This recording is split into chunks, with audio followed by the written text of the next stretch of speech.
दुर्घटना के अंदर पीड़ित हुए हैं, तो उसके लिए भी साथ ही साथ ये हरिनाम संकीर्तन ही एकमात्र उपाय है जो कि सभी को आश्वासन, सभी को शांति प्रदान कर सकता है। भगवान का नाम इस कलयुग के अंदर एकमात्र रूप जो सारी समस्याओं का समाधान है। भगवान का नाम कितना कल्याणकारी है कि इससे सारी समस्याओं का निदान होता है। भगवान के नाम से जिस चीज का निदान हो, भगवान के नाम से जिस समस्या का समाधान हो रहा है, अगर किसी समस्या भगवान नाम द्वारा संभव नहीं, तो जगत के जितने सारे उपाय हैं आप कोशिश करके देखें, किसी भी उपाय से वो हो नहीं सकता। इसलिए भगवान नाम की महिमा बतलाते हुए शास्त्रकारों का कहा है, सर्व रोग उपशम, सर्व व्याधि कारणम, सर्वनिष्ठम नाम की महिमा का कहा, सर्व रोग उपशमनम, जितने सारे रोग व्याधि हैं उन समस्त रोग व्याधि का निवारण होगा भगवान जी के नाम से।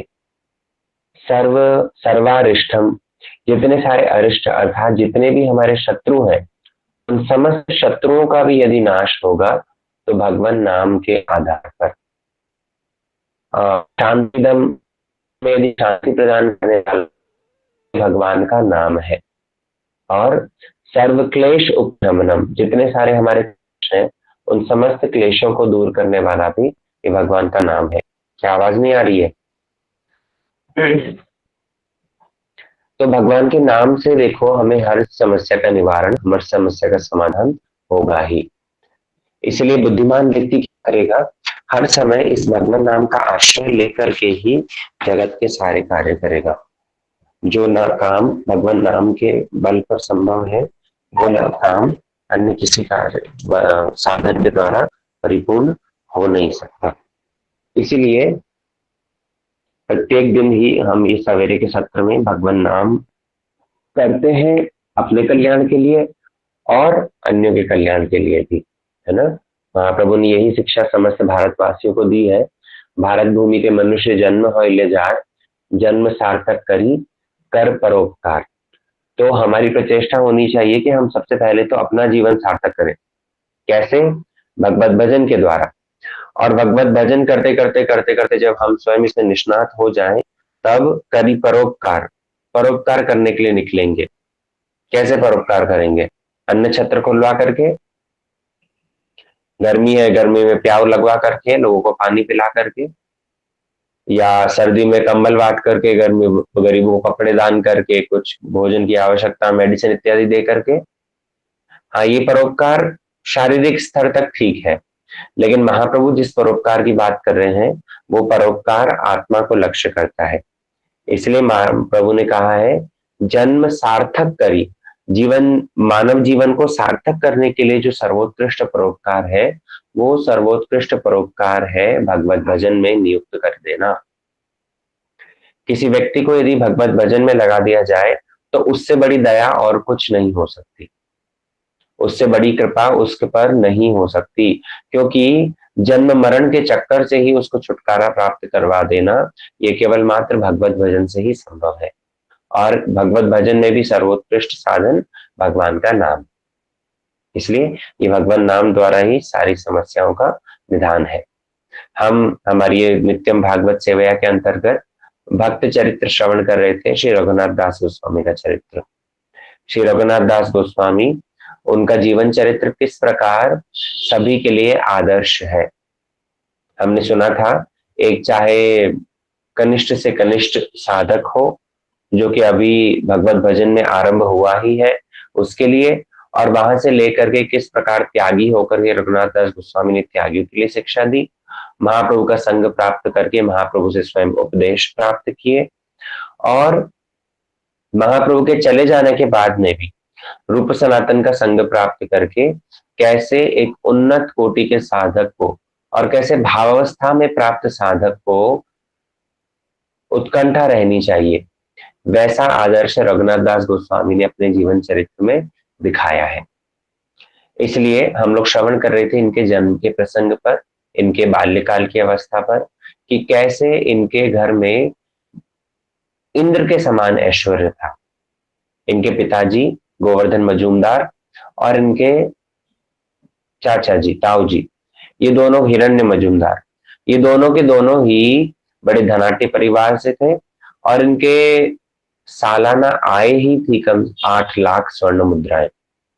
और ऐसे पैम्पर्ड चाइल्ड, विचार करके देखो, जिस रघुनाथ दास गोस्वामी का जन्म ऐसे धनाढ्य कुल में हुआ हो और इतने धन ऐश्वर्य में, इतने कंफर्ट जोन में वो पले बड़े हो, लेकिन तब पर भी बचपन से इनके जन्म में, इनके जीवन में वैराग्य देखने को मिलता, संसारिक वस्तुओं से ज्यादा आसक्ति नहीं रहती। और विशेष करके देखो, इनको महाप्रभु के परिकरों की, महाप्रभु के भक्तों की कृपा प्राप्त हुई। कौन कौन? बोले इनके जो कुलगुरु थे श्री यदुनंदन आचार्य और इनके जो पुरोहित जी थे श्री बलराम आचार्य। ये दो व्यक्ति महाप्रभु के विशेष भक्त थे, महाप्रभु के भक्तों के भक्त थे, है ना। इनमें से जो यदुनंदन आचार्य जी हैं, ये यदुनंदन आचार्य तो अद्वैत आचार्य के शिष्य थे। महाप्रभु के भक्त हैं श्री अद्वैत आचार्य, जिन्होंने ही महाप्रभु को इस धराधाम पर बुलाया है।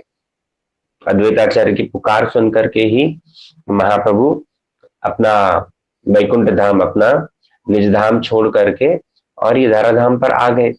तो अद्वैत आचार्य के ही शिष्य ये यदुनंदन आचार्य है, पहली बात। और दूसरी बात, ये बलराम आचार्य जी, ये बलराम आचार्य जो इनका पुरोहित है, ये बलराम आचार्य जी भी हरिदास ठाकुर की कृपा पात्र थे। नामाचार्य श्री हरिदास ठाकुर, जो कि जमन कुल में जन्म लेने पर भी प्रत्येक दिन 3-3 लाख भगवान नाम जाप करते थे, महाप्रभु ने इनको उपाधि ही दे दी नाम आचार्य। तो ऐसे नामाचार्य ठाकुर की कृपा पात्र ये श्री बलराम आचार्य। नामाचार्य हरिदास ठाकुर जब बेनापोल के जंगलों में रहते थे, तो कभी कभी इन बलराम आचार्य के घर पे आकर के ठहरते थे, है ना। और ये यदुनंदन आचार्य और बलराम आचार्य, इन दोनों की कृपा प्राप्त हुई श्री रघुनाथ दास गोस्वामी को। इसलिए यहां से एक चीज हमको बहुत अच्छे से समझ लेनी चाहिए कि भगवत कृपा हमेशा भक्त कृपा की अनुगामिनी होती है। क्या बात समझ में आई? अगर भगवान की कृपा किसी के ऊपर हो रही है, तो भगवान की कृपा तब तक नहीं हो सकती जब तक किसी भक्त की कृपा उसके ऊपर नहीं हुई। पहले भक्त की कृपा होती है, बाद में भगवान की कृपा होती है। भगवान सीधा सीधा किसी के ऊपर कृपा नहीं करते। भगवान की कृपा को ग्रहण करने के लिए भी जो योग्यता चाहिए, वो हमें भक्त कृपा से मिलती है। कोई एक भक्त जब हमारे जीवन में आता है, तो भक्त के जीवन में आगमन से ही भगवान की कृपा पीछे पीछे पीछे पीछे आती है। कोई यदि ये कहे कि हम भगवान की कृपा पात्र हैं, हम भगवान की कृपा के भाजन हैं, कभी ऐसा संभव नहीं हो सकता जब तक वो ये ना कह दे कि भक्त कृपा पहले हुई है। बलराम आचार्य, यदुनंदन आचार्य, इन दोनों की कृपा रघुनाथ दास गोस्वामी के ऊपर हुई, तब जाकर के महाप्रभु का भी दर्शन हुआ, नित्यानंद प्रभु का भी दर्शन हुआ। हम सुनेंगे आगे। इसलिए हमारे अपने जीवन में ही देख लो, चलो महापुरुषों के जीवन में तो ऐसा देखने को मिलता ही है। महापुरुषों के जीवन में तो वो ऐसा आचरण कभी भी ऐसा दिखलाते ही नहीं कि जो कि शास्त्र के विरुद्ध हो। तो रघुनाथ दास गोस्वामी हो या अन्य कोई भी जो हमारे आचार्य हो, उन सब के जीवन में किसी न किसी भक्त का आगमन पहले हुआ और भक्त की कृपा से भगवान की कृपा उनके ऊपर वर्षण हुई। हमारे अपने जीवन में विचार करके देखो, हम स्वयं भी अपने आप को भगवान का भक्त आज यदि कहें, या हम यदि ये कहें कि हम भगवान के भजन करने के लिए, भगवान का भक्ति करने के लिए, साधन करने के लिए यत्किंचित प्रचेष्टा कर रहे हैं, तो क्या भगवान ने हमारे हृदय में प्रेरणा दी थी? भक्त की कृपा हमारे ऊपर हुई है। गुरु महाराज या अन्य वैष्णव वो हमारे जीवन में पहले आए, उन्होंने हमें आकर के उपदेश प्रदान किया, उन्होंने हमें आकर के भगवत भजन करने की शिक्षा प्रदान करी, तब जाकर के हम कभी भगवान की कृपा को ग्रहण करने के लिए योग्य बनेंगे। इसलिए भगवत कृपा यदि प्राप्त करनी हो, भक्त कृपा को पहले ग्रहण करना पड़ेगा।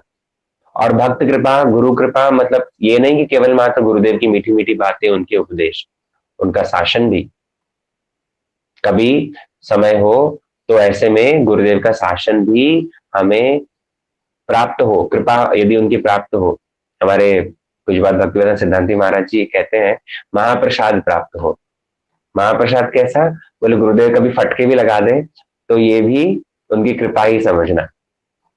एक समय हमारे श्रीपाद भक्तिवेदांत सिद्धांति महाराज जी जब बड़े गुरु जी भक्तिवेदांत श्री नारायण गोस्वामी महाराज जी की सेवा कर रहे थे, तो गुरुदेव बड़े गुरु जी ग्रंथ सेवा कर रहे हैं और भक्तिवेदांत सिद्धांति महाराज जी उनको पंखा कर रहे हैं। तो पंखा करते करते करते बड़े गुरु जी ने उनको बोला, बोले मुझे ठंड लग रही है, ठंड लग जाएगी, जुकाम हो जाएगा, जरा आराम आराम से करो। तो सिद्धांति महाराज जी को समझ नहीं आया, तो शुरू शुरू की ही बात है, मतलब सेवा कर रहे थे, तो वो थोड़ा सा धीरे धीरे सेवा करने लगे और गुरुदेव अपना ग्रंथ लिख रहे हैं। लिखते लिखते पुनः वापस से उनको बोला, अरे तुमने सुना नहीं मुझे ठंड लग रही है? और सामने जो ब्रह्मचारी लोग थे कुछ, वो लोग हंस रहे हैं। तो तब मतलब परम गुरुदेव ने सरकास्टिक वे में बोला, व्यंग्यात्मक रूप में बोला कि किस तरह से कभी जीवन में पंखा किया किसी को? अरे गर्मी लग रही है, इतनी गर्मी में इतना धीरे धीरे पंखा करने से हवा होती है? जोर से पंखा करो। तो जब जोर से फिर वो बाद में पंखा करने लगे, तब जाकर के परम गुरुदेव ग्रंथ कार्य में अपने नियुक्त हुए। तो देखो, भक्त की कृपा होने पर, भक्त की कृपा, गुरुदेव का शासन, गुरुदेव का चेस्टाइजमेंट, वो भी जीवन में अति आवश्यक है। और भक्त की कृपा जब किसी को प्राप्त होती है तो भक्त कृपा के बाद में ही भगवान की कृपा प्राप्त होती है। ये रघुनाथ दास गोस्वामी, इनके जीवन में दो महाप्रभु के परिकर ऐसे थे जिनकी कृपा को उन्होंने प्रथमतः ग्रहण किया और उसके बाद में महाप्रभु की कृपा को प्राप्त किया। ये यदुनंदन आचार्य और बलराम आचार्य, इन दोनों की ही कृपा उनको प्राप्त हुई। हरिदास ठाकुर, नामाचार्य श्री हरिदास ठाकुर, वे भी कभी कभी इन रघुनाथ दास गोस्वामी के घर में आते थे। हमने कल बतलाया था ना कि इनके पिता गोवर्धन मजूमदार और हिरण्य मजूमदार, ये दोनों कैसे थे? वैष्णव प्राय थे। कल हमने डिटेल में इस बारे में बतलाया था लास्ट क्लास में कि एक होता है वैष्णव प्राय, एक होता है विषयी प्राय। वैष्णव प्राय मतलब जो बाहर से देखने में भले ही वैष्णव लग रहा हो लेकिन अंदर से घोर विषयी होता है। और दूसरी और एक होता है विषयी प्राय। विषय प्राय जो कि बाहर से देखने में भले ही विषयी जैसा लग रहा हो, घोर सांसारिक विषयों में लिप्त, लेकिन अंतर से, अंतर हृदय से वो सब समय भगवत भजन करता है। तो ऐसा आचरण गोवर्धन मजूमदार के जीवन में देखने को मिलता था कि वो वैष्णव प्राय थे। मतलब बाहर से भले ही बहुत बड़े दानी, वैष्णव सेवी और भगवत कथा श्रवण परायण अपने आप को दिखलाते थे। घर में भागवत कथा का आयोजन करते थे, भक्तों को बुलाते थे, लेकिन वास्तव में घोर विषयी थे, है ना? इसीलिए उनके घर में कभी-कभी जब विद्वत सभाएं होती थी, ब्राह्मणों को बुला करके, वैष्णव को बुला करके भगवान की कथा सुनते थे, उस समय पर हरिदास ठाकुर भी वहां आते थे। और ये रघुनाथ दास गोस्वामी, ये तो छोटे से बच्चे थे, तो रघुनाथ दास गोस्वामी हरिदास ठाकुर का उस समय पर दर्शन करते और हरिदास ठाकुर भी उस बच्चे को देख करके बड़े आकर्षित होते। क्योंकि देखो, साधारण बच्चे कहाँ खेल-खिलौनों में, इधर-उधर की बातों में चंचल-मति वाले होते हैं। लेकिन रघुनाथ दास गोस्वामी जब भी भागवत की कथा होती, तो वहाँ पर स्थिर बुद्धि से बैठे रहते। इधर-उधर घूमना-फिरना नहीं, कोई चंचलता नहीं, वहाँ पर स्थिर होकर के बैठे रहते और बैठ कर के भगवान की कथा सुनते। अब विचार करो, 6-7 साल का बालक, उसको क्या समझ में आता है? भगवान के विषय में क्या सुनता है? लेकिन तब पर भी रघुनाथ दास गोस्वामी भगवान के नित्य पार्षद हैं, इसलिए वहाँ बैठ कर के भगवत कथा श्रवण करते और हरिदास ठाकुर को इसलिए उनके प्रति बड़ी प्रीति होती। अभी यही सब होते-होते क्या हुआ? महाप्रभु का सन्यास हुआ और महाप्रभु सन्यास लेकर के जा रहे थे जगन्नाथपुरी। महाप्रभु ने जब सन्यास लिया है काटवा में, तो सन्यास लेने के उपरांत उनकी इच्छा हुई कि मैं जाऊँगा वृंदावन। और महाप्रभु के रास्ते को नित्यानंद प्रभु ने किसी तरह से घुमा दिया, डाइवर्ट कर दिया।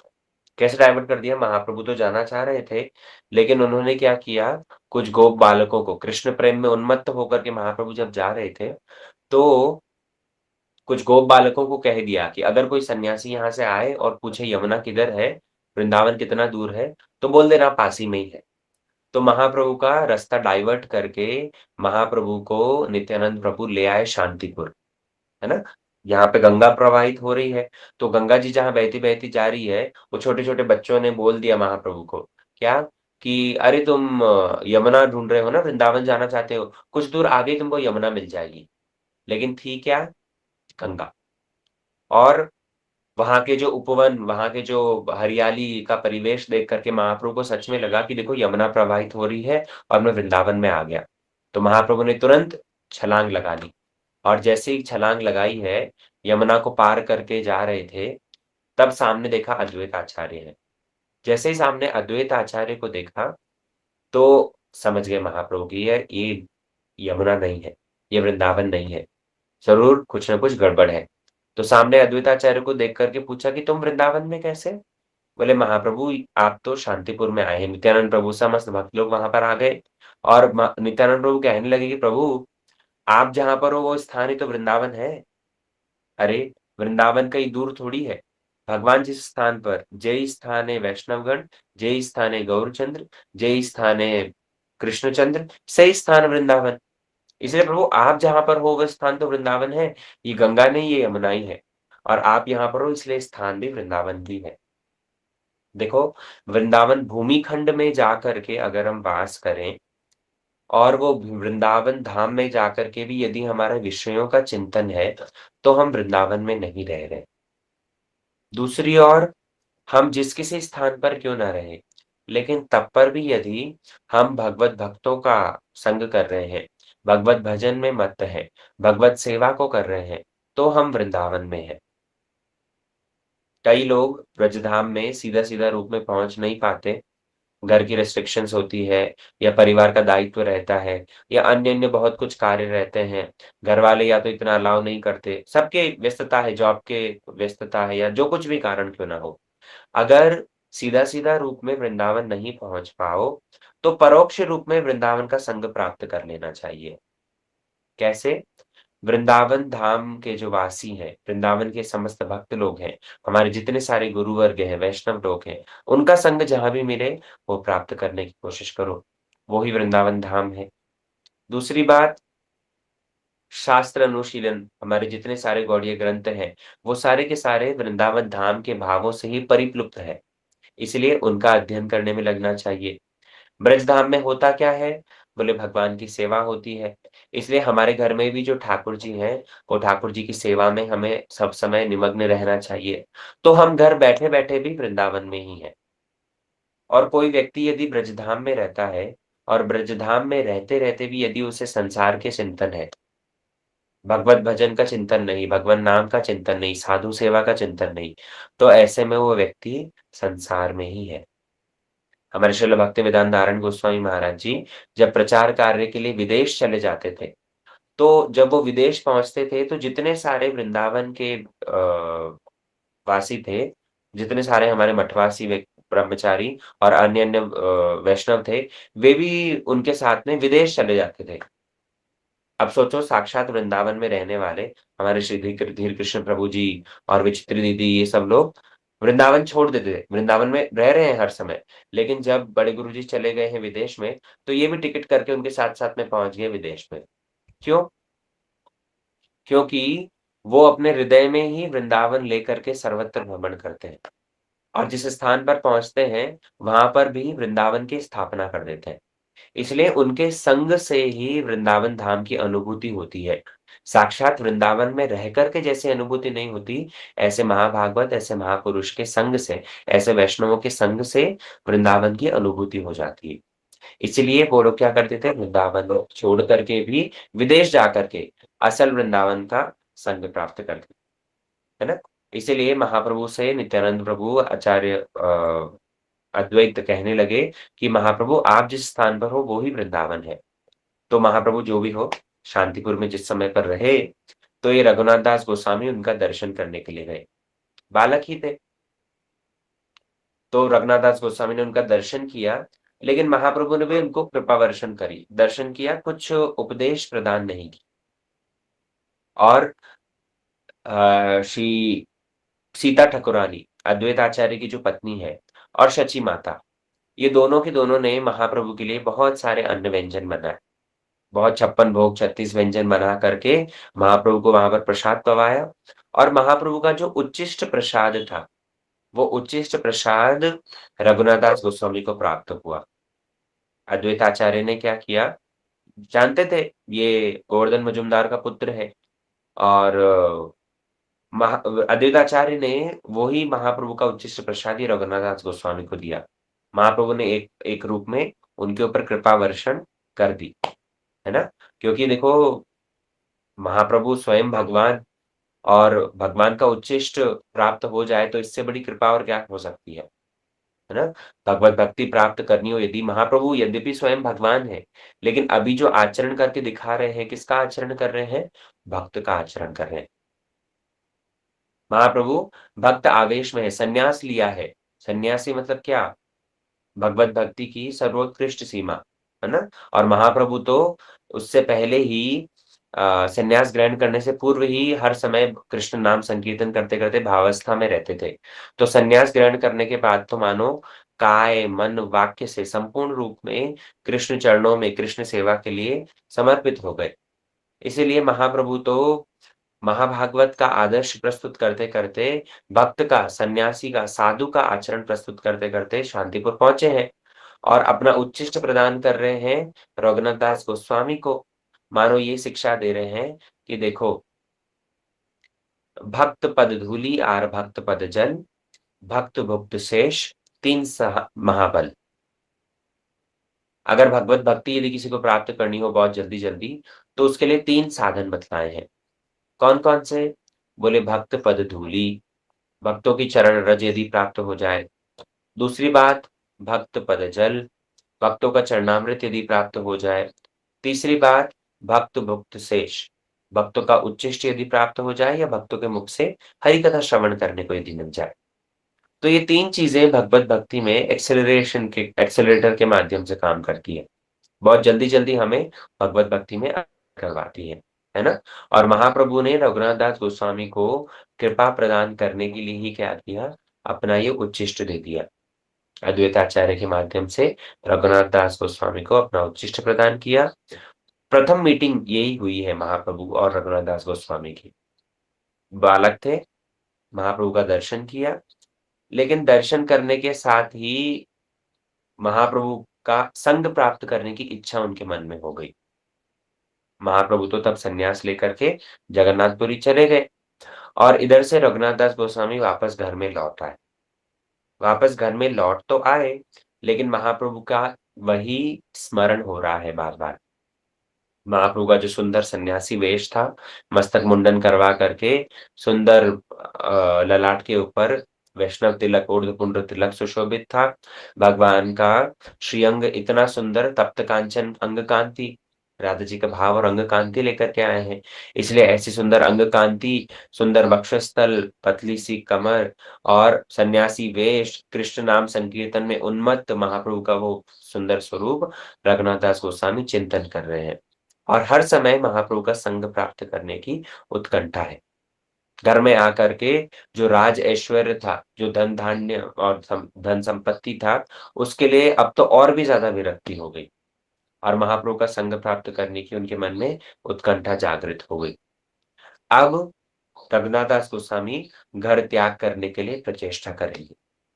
बार-बार, बार-बार घर छोड़ कर के महाप्रभु के पास में जाएँगे। तो देखो एक साधक को किस प्रकार भगवत दर्शन के लिए, भगवत प्राप्ति के लिए उत्कंठित होना चाहिए, रघुनाथ दास गोस्वामी ने अपने जीवन में दिखलाया। महाप्रभु का प्रथम दर्शन हुआ है, महाप्रभु ने कुछ उपदेश नहीं दिए, महाप्रभु ने कुछ कहा नहीं और भक्तों के माध्यम से केवल मात्र अपना उच्चिष्ट प्रदान किया। लेकिन वो महाप्रभु का सुंदर स्वरूप देख कर के रघुनाथ दास गोस्वामी के हृदय में उत्कंठा जागृत हो गई। श्री ध्रुव महाराज को भगवान ने अपना दर्शन प्रदान किया और दर्शन प्रदान करके वापस से राज्य भोग करने के लिए भेज दिया। किस लिए? यही उत्कंठा बढ़ाने के लिए। आप देखो नारद जी का चरित्र सुनो भागवतम के अंतर्गत। नारद जी ने भी अपनी माँ के मरने के बाद में भगवत भजन करने के लिए जब गए हैं, तो भगवान ने क्या किया?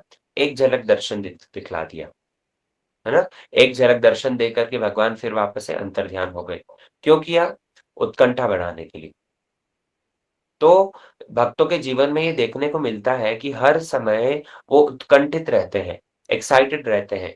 हर समय उत्कंठित रहते हैं कि कब हमें भगवत दर्शन हो, उत्साहित रहते हैं कब हमें भगवत दर्शन हो, कब हमें भगवत सेवा प्राप्त हो। जब तक जीवन में ये उत्कंठा नहीं है, जब तक ये बेचैनी नहीं है, तब तक संभव नहीं हो। तब तक भगवत भजन में निरंतरता भी नहीं हो सकती।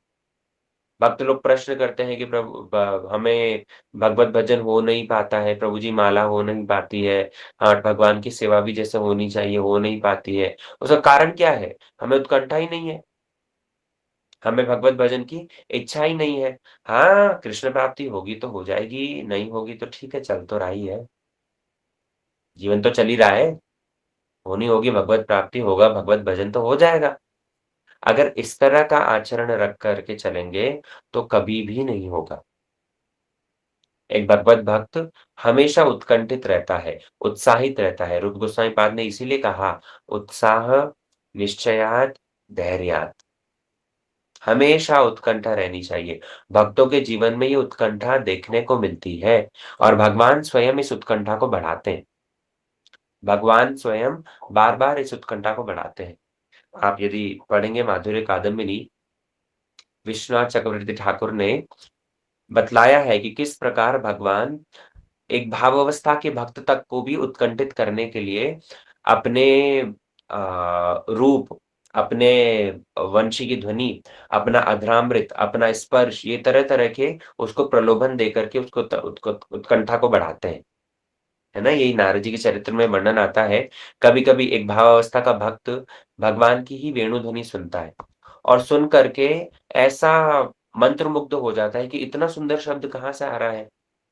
हम कोई मेलोडियस म्यूज़िक सुनते हैं, तो हमें सुनने में आनंद होता है। लेकिन जब अप्राकृत भगवान की वो वंशीनाद श्रवण करने को मिल जाए, तो उस समय पर कैसी उत्कंठा होगी। तो भक्त वो उत्कंठित होते-होते भगवत प्राप्ति करने की उत्कंठा से मूर्छित हो जाता है। पुनः वापस उसको जागृति होती है, तो तब जाकर के कभी-कभी भगवान क्या करते हैं, अपना अपूर्व दर्शन प्रदान कर देते हैं और भगवान का वो सुंदर रूप दर्शन करके भक्त की उत्कंठा पुनः बढ़ जाती है। वो देखते ही भगवान का वो सुंदर रूप मूर्छित हो जाता है। और पुनः वापस जब होश आता है, तब कभी भगवान क्या करते हैं, अपना स्पर्श प्रदान कर देते हैं। अब भगवान का स्पर्श प्राप्त करके वो उस साधक को ऐसा आनंद होता है, संपूर्ण शरीर में मानो कंपन होने लगता है। सात्विक विकार प्रकट होने लगते हैं और उससे वो मूर्छित हो जाता है। फिर वापस भगवान क्या करते हैं उसको अपना अधरामृत आस्वादन करवा देते हैं। तो इस तरह से भगवान भी भक्त की उत्कंठा बढ़ाते हैं। और जब तक जीवन में ये उत्कंठा नहीं है, तब तक कभी भी हमारा साधन प्रॉपर नहीं हो सकता।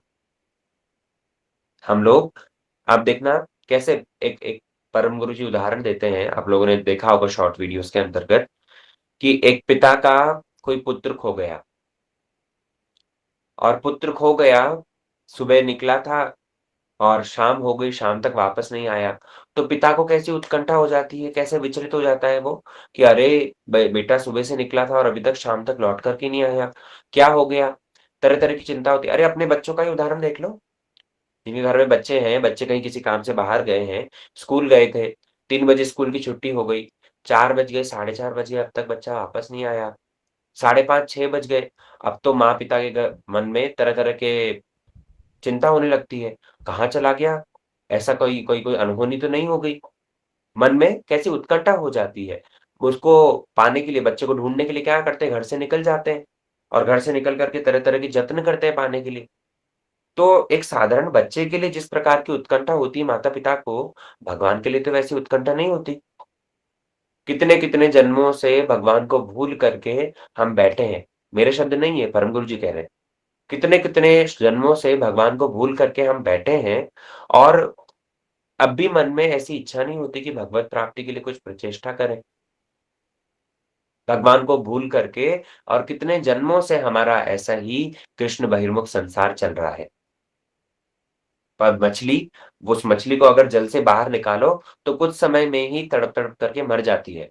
और हम तो कितने समय से हमारे प्राणनाथ भगवान को भूल करके और अपना जीवन काट रहे हैं, मर नहीं गया। परम गुरु जी कह रहे हैं, मर नहीं गया, जीवन ऐसे ही जा रहा है। कहाँ गई भगवत भजन की उत्कंठा?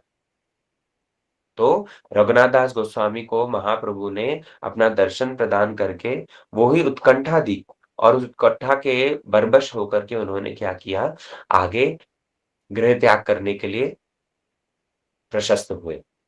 कैसे गृह त्याग करते हैं? कैसे आगे महाप्रभु की कृपा को प्राप्त करते हैं? कैसे नित्यानंद प्रभु की कृपा को प्राप्त करते हैं? ये सारा सम आगे श्रवण करेंगे आगामी क्लासेस में।